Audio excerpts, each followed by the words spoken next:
So today we got a seemingly simple question, but has implications that run pretty deep. So let's dive right in.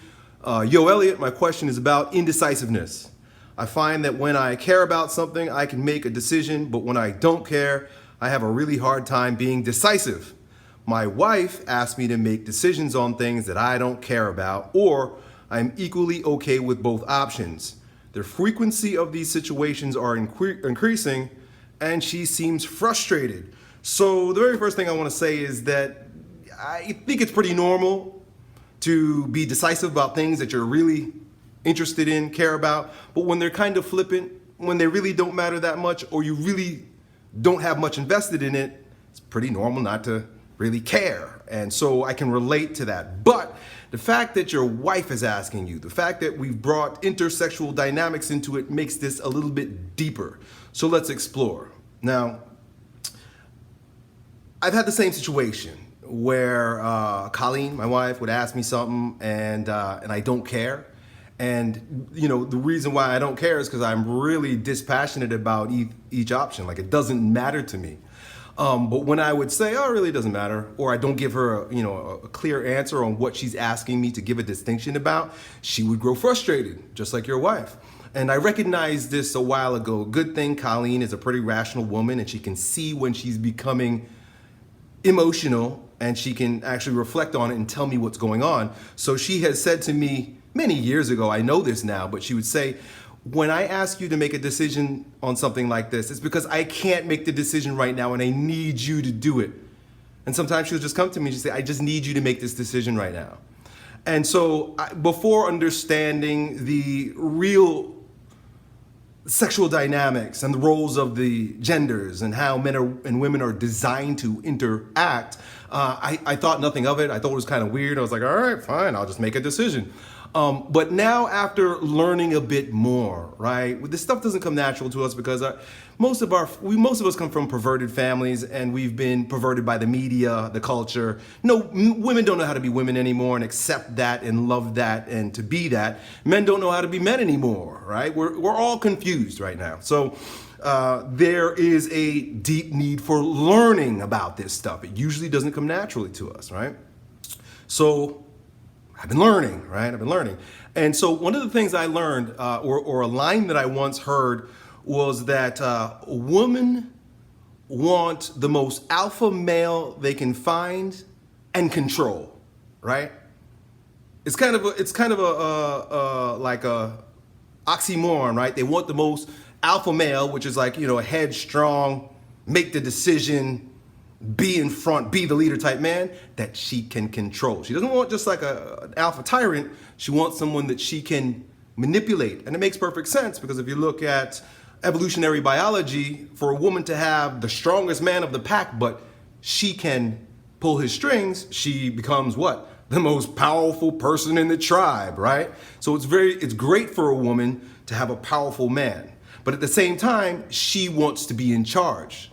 And this is normal, this is natural. It plays itself out in not so perverted ways when we recognize that, we look at it and we mitigate it, but it shows up in all kinds of perverted ways in our society now. And that's why we have ridiculous hypergamy and high divorce rates and like all the things that destroy families, because now it has become a shadow issue and not dealt with in the light of day, not dealt with rationally, not dealt with knowledge, information, wisdom. It's destroying our society, but it's normal. It just needs to be checked, right? Men, our natural inclinations need to be checked so that we can be the strongest version of ourselves, right? And the same thing with women. Their natural inclinations to want to manipulate and control need to be checked so that they can be the strongest version of themselves too. But it doesn't mean that stuff goes away. It just means that we're aware of it. So that same dichotomy, right? That same sort of weird thing where they want the most uncontrollable man in order to control is the same thing. It manifests itself in a woman's way of making decisions when in the presence of a man. She wants to make the decisions except when she doesn't want to, right? And there's I want to say that there's a fine line, but there's a very clear demarcation as to when she wants to make decisions and when she doesn't. And it has to do with emotions.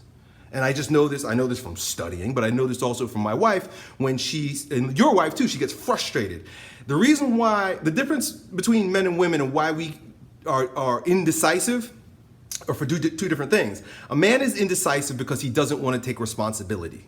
A woman is indecisive because she's emotional about the turmoil of choosing between two options. A man, his attitude is more like, let it play itself out, leave me out of it, let it happen, or I don't care. A woman's issue is more, which one? Oh my God, which one? I don't know what to do, right? So it's the burden of responsibility, for a myriad of different reasons, lies on the man. This burden of responsibility for choosing, for leading, for being the rational role in a relationship is the right way for men to be. And when we can see our women struggling, when we can see that she's in turmoil, we can see that in many ways she's shit testing us because she wants to see if he can handle, you know when they say put a woman in her place, it's not as bad as it sounds. But a lot of times a woman wants a man to put her in a place. She's chaotic, she's going through turmoil, she doesn't know what's going on, and she doesn't want to make a decision because she doesn't trust herself in that instance, and she needs a man to go, hey, here it is, I got it, baby. My wife enjoys that, particularly when I can sense, or she just verbalizes, because she just tells me, I'm not feeling stable right now, make a decision, right? Now I can tell right away. When she asks me to make a decision, I can just tell by the tone of her voice that, oh, she's not prepared to make a decision right now. And because I'm indifferent a lot of times, I can just choose one, right? You know, make the decision and then you make the decision right. So anyway, this whole conversation, right, it's kind of, you asked me in your question if this is normal, and the answer is yes, it's normal, but help your wife. Help her out when she's in this indecisive place. She wants an alpha male that she can control, and right now she's asking you, she's trying to control you as an alpha male. She's saying, hey, alpha male, do what I'm telling you and choose for me, right? And so choose for her, right?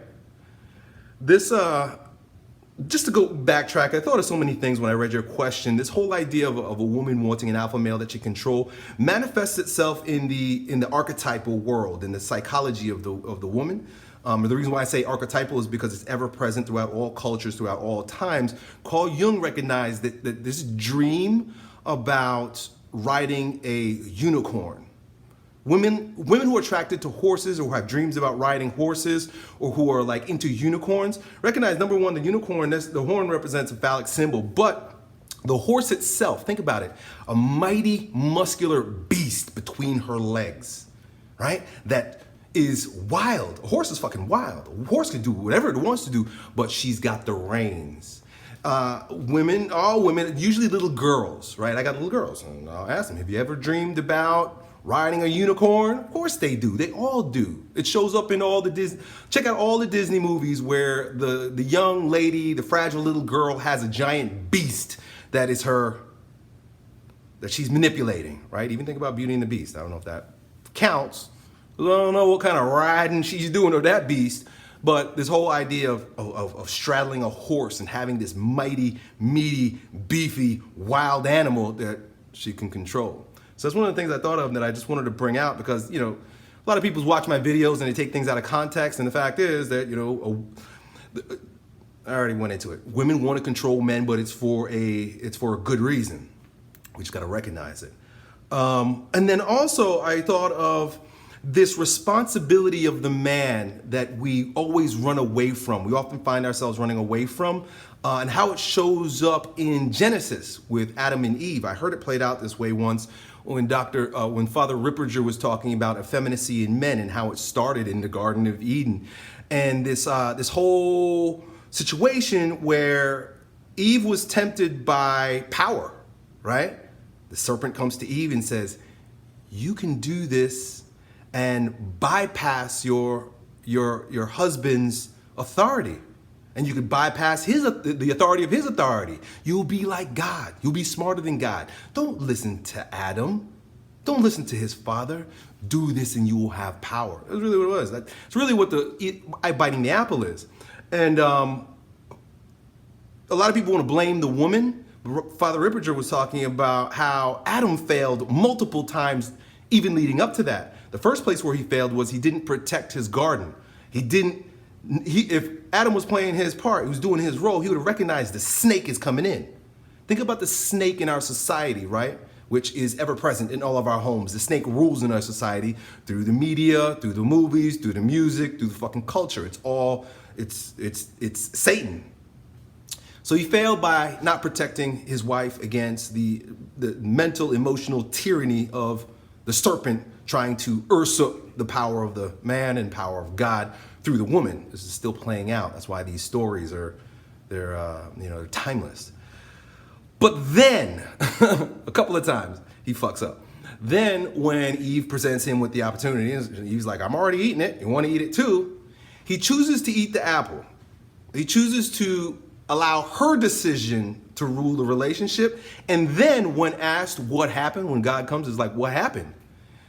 Adam says to God, well, I didn't want to be away from my wife. And you see this way of men allowing women to manipulate and control us, even when it's in perverted ways, because we don't want to be without them, right? We love them, right? We love their sex, we love their smell, we love their companionship. But instead of stepping up, being strong, being the alpha male that she wants us to be, making decisions, being decisive, putting her in her place, we yield. And in a way she wants that, right? But then check it out. She, like I said before, she wants an alpha male that she can control. She doesn't want a weakling that she can control. A woman doesn't want a weakling that she can control. She will detest him. She will resent him. So in the same way that she wants to control you when she wants to control you, and that you should be in control the rest of the time, is the same way that you should allow yourself to be in control, be decisive, be the decision maker, be the alpha male, except when it's proper to yield. And when she's asking you to choose, you're basically yielding in a lot of ways, right? So we're better together. Men and women, we work well together when we fulfill our natural roles. And when your wife is getting frustrated, I mentioned shit test before, and she keeps throwing these at you because she's testing you. And if she can't trust your decision-making ability, which threatens her survival on a primordial level, then she's going to lose faith in you. She's going to lose trust in you. So even if you don't care about the outcome, choose for her sake so that she can